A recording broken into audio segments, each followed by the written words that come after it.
नमस्कार, मैं हूं अजय कुमार और आप देख रहे हैं द देसी अड्डा। हमारे साथ द देसी अड्डा के बड़ी संपादक राकेश तिवारी जी हैं। इतना भी गुमान न कर ए बेखबर, शहर में तेरी जीत से ज्यादा चर्चा मेरी हार की है। जी, हम बात कर रहे हैं मंगल पांडे जी की। जितनी चर्चा मंत्री बनने की नहीं है, उतनी चर्चा मंगल पांडे की मंत्री न बनने की है। आखिर इसके पीछे क्या कारण है, आज हम इसी पे पूरा मंथन करेंगे अपने संपादक राकेश जी से। तो आइए बात करते हैं और समझते हैं पूरा कहानी क्या है इसके पीछे का कारण। राकेश जी, आखिर इतनी चर्चा क्यों है? मंत्रिमंडल में मंगल पांडे जी को शामिल नहीं किया गया। पहले भी ये मंत्री थे, लेकिन इस बार मौका नहीं मिला। लेकिन चर्चा उनके मंत्रिमंडल में नहीं आने के लिए काफी जोरों पर है। आखिर इसका क्या कारण है? देखिए, आपने शुरू किया है एक शेर से, तो मैं भी उसी से जोड़ता हूं जी। कि तेरे आने की जितनी चर्चा नहीं है, उससे ज्यादा मेरे जाने की है। वाह। और मंगल पांडे का मंत्री पद जाने की चर्चा इसलिए है क्योंकि मंगल पांडे की राजनीति को आपको समझना पड़ेगा। मंगल पांडे कौन है? जी। ये मंगल पांडे वो हैं, जब 2025 का चुनाव हो रहा था, अभी सरकार भी नहीं बना था, तो प्रतिपक्ष के नेता तेजस्वी यादव ने कहा था कि नीतीश जी मुख्यमंत्री नहीं बनेंगे, बीजेपी का हिडन एजेंडा है, मुख्यमंत्री तो मंगल पांडे बनने वाले हैं।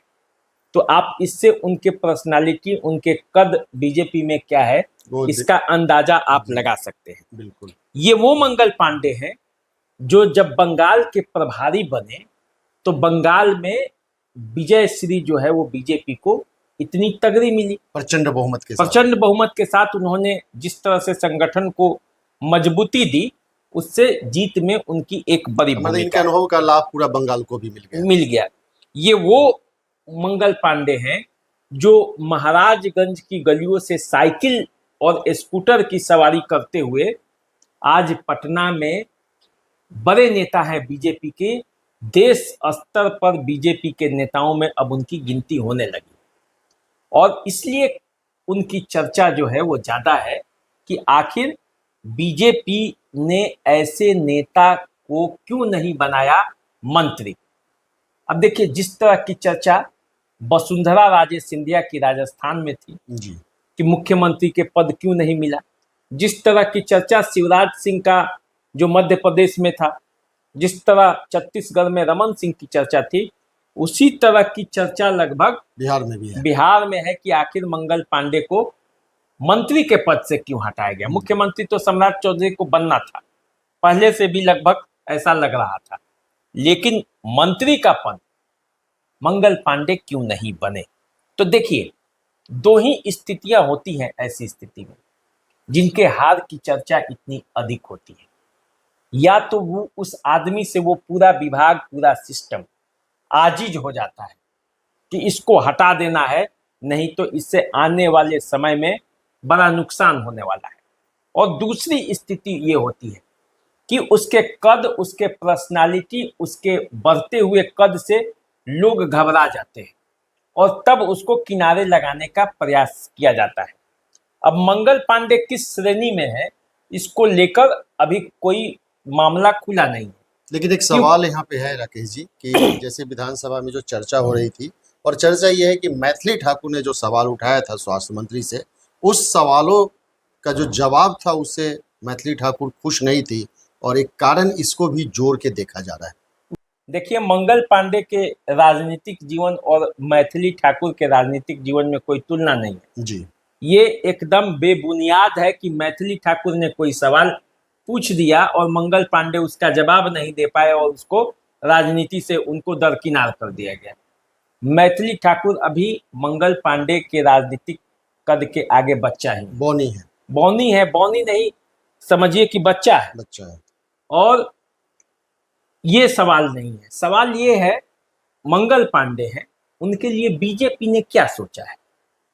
अभी तक किसी बड़े नेता का आपने सुना होगा बयान कि मंगल पांडे को इसलिए हटा दिया गया कि उन्होंने अच्छा काम नहीं किया था स्वास्थ्य विभाग में, इसलिए हटा दिया गया कि पार्टी नेतृत्व नाखुश है, इसलिए उनको हटा दिया गया कि सम्राट चौधरी नहीं चाहते थे। ऐसी कोई चर्चा नहीं है।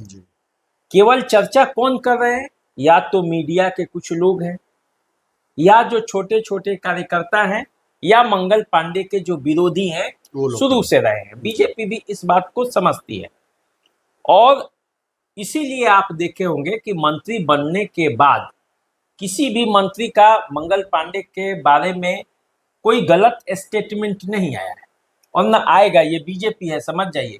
किसी की हिम्मत नहीं है कि वो वैसे आरोप लगा दे, क्योंकि लोग जानता है कि मंगल पांडे की पकड़ कितनी बीजेपी में मजबूत है। वो आज भी प्रधानमंत्री नरेंद्र मोदी और अमित शाह के साथ किसी भी क्षण जब चाहे तो वो मुलाकात कर सकते हैं। इतनी पकड़ उनकी शख्सियत BJP में। उनकी इतनी, इतना वो लोग मानते हैं, जी। इतना वो लोग दुलार देते हैं, बिल्कुल। इतना उनकी पकड़ अभी बीजेपी में है। और मंगल पांडे की भी कोई ऐसा स्टेटमेंट नहीं आया है कि वो नाखुश नजर आ रहे हैं, ऐसा कुछ कहीं से कोई? देखिए, राजनीति में बहुत कुछ होता है कि नाखुश रहते हुए भी उसको जाहिर नहीं किया जा सकता है। जी जी। ये हम जानते नहीं है कि मंगल पांडे अंदर से नाखुश हैं, अंदर से नाखुश नहीं है। बंगाल में तो उनका खिला हुआ चेहरा लोगों ने देखा। राजनीति है, उतने वो हल्के पर्सनालिटी भी नहीं है। राजनीति में मंगल पांडे को कोई इतना हल्का से ले लेगा कि एक पद गया और वो तुरंत पार्टी के विरोध में आ जाएंगे, बोलने लगेंगे, किसी के बारे में कहने लगेंगे, ऐसा नहीं है। लेकिन वो नज़र पर जरूर चढ़ा लेंगे, और जिसको नज़र पर चढ़ा लेंगे तो वो सुशील मोदी जो हैं उनके पाठशाला के विद्यार्थी हैं। तो फिर वो कहाँ जाएगा, वो आने वाले समय में पता चलेगा। लेकिन देखिए, मेरा जो कहना है, मंगल पांडे को लेकर जितना बयान और जितनी तरह की बातें हो रही है, वो सिर्फ इसलिए हो रही है कि उस व्यक्ति का कद बढ़ रहा है या बढ़ने वाला है।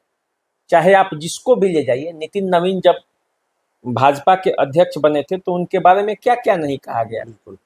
उसी तरह मंगल पांडे को जब मंत्री नहीं बनाया गया तो विरोधी जो उनके हैं, जो उनके दुष्प्रचार में पहले से भी शामिल रहे हैं, उन लोगों को मौका मिला इसी के बहाने मंगल पांडे की खिंचाई करने का।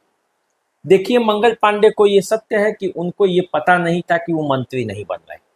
तो देखिए, इतना बात तो वसुंधरा राजे सिंधिया को भी नहीं पता था। मंगल पांडे से बड़ी राजनीतिक हैसियत बिल्कुल उनकी है। इतना पता तो शिवराज सिंह चौहान को भी नहीं था। मंगल पांडे से बड़ी राजनीतिक हैसियत है, देश स्तर में उनका एक बड़े नेता है। तो मंगल पांडे को भला क्यों पता चले? यही तो बीजेपी की खासियत है ना। बिल्कुल बिल्कुल। और मैं आपको बता रहा हूं कि मंगल पांडे को ये भी पता नहीं चलेगा कि उनको कितना बड़ा पद आगे मिलने वाला है, या मिलेगा, या साइडलाइन कर दिए जाएंगे। देखिए, दोनों बात है। अब आपने देखा कि छत्तीसगढ़ में जिस तरह से सफलता दिलाने में नितिन नवीन की भूमिका थी, तो किस तरह से उनको आगे बढ़ाया गया। बिल्कुल ऐसा नहीं है कि मंगल पांडे और अमित शाह में खींचातानी चल रहा है कि उनके जान कर पर कतरा गया है। हो सकता है कि आने वाले दिनों में आप देखेंगे कि मंगल पांडे को बड़ी राजनीतिक भूमिका मिलेगी। हो सकता है, और जब मिलेगी तो ये तमाम जो विरोधी हैं उनके मुंह बंद हो जाएंगे।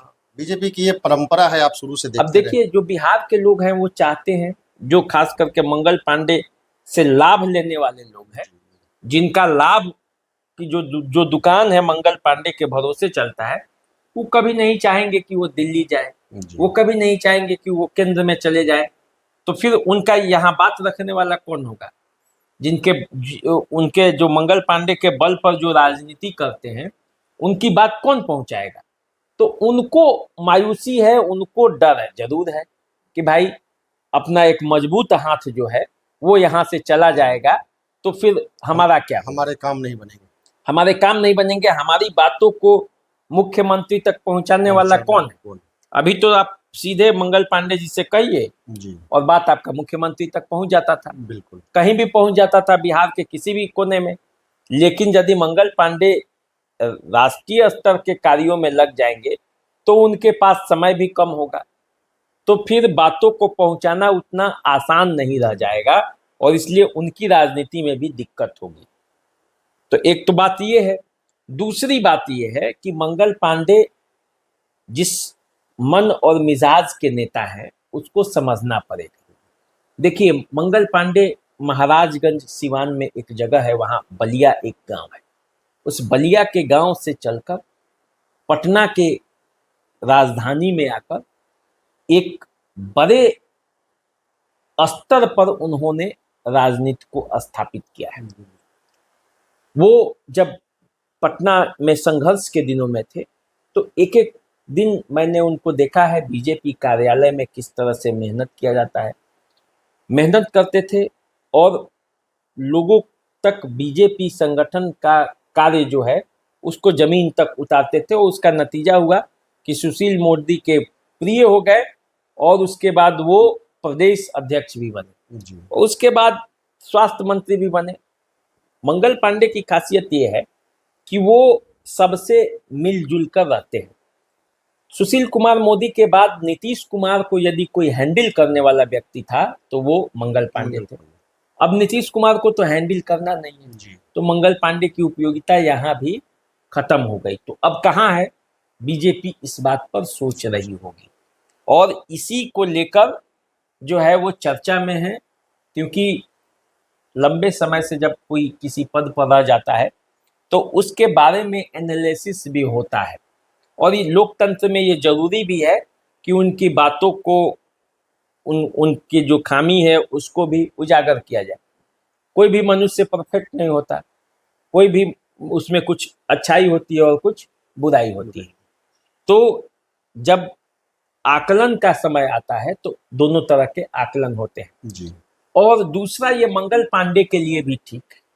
मंगल पांडे को भी ये पता चल जाएगा कि कौन वास्तव में उनके अपने हैं और कौन वास्तव में उनके अपने नहीं हैं। जी। क्योंकि जैसे थोड़ा सा वक्त पलटा, वक्त पलटना हम इसको कहेंगे नहीं, लेकिन थोड़ा सा वो मंत्री नहीं बने कि कईयों ने अपना जो है वो रंग दिखाना शुरू किया, पाला बदल लिए। पाला बदल लिया।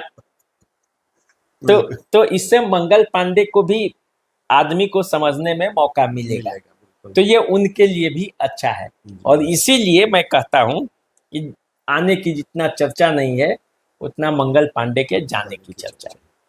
तो मंगल पांडे एक ऐसे शख्सियत है, उनके कद को इस तरह से बिहार की राजनीति में देखा जाता है कि उनके लिए भारतीय जनता पार्टी कभी भी कुछ बड़ा फैसला ले सकती है और भारतीय जनता पार्टी कब क्या करेगी इसके बारे में सोचना और समझना बड़ा मुश्किल है। तो मंगल पांडे भी इंतजार करें और आगे की राजनीति में क्या उलटफेर होता है इसके लिए हम सब भी इंतजार करें। तो एक बार फिर हम इसी तरह की चर्चा को लेकर राकेश जी के साथ फिर उपस्थित होंगे। तब तक के लिए मुझे जी दी इजाज़त। नमस्कार। नमस्कार।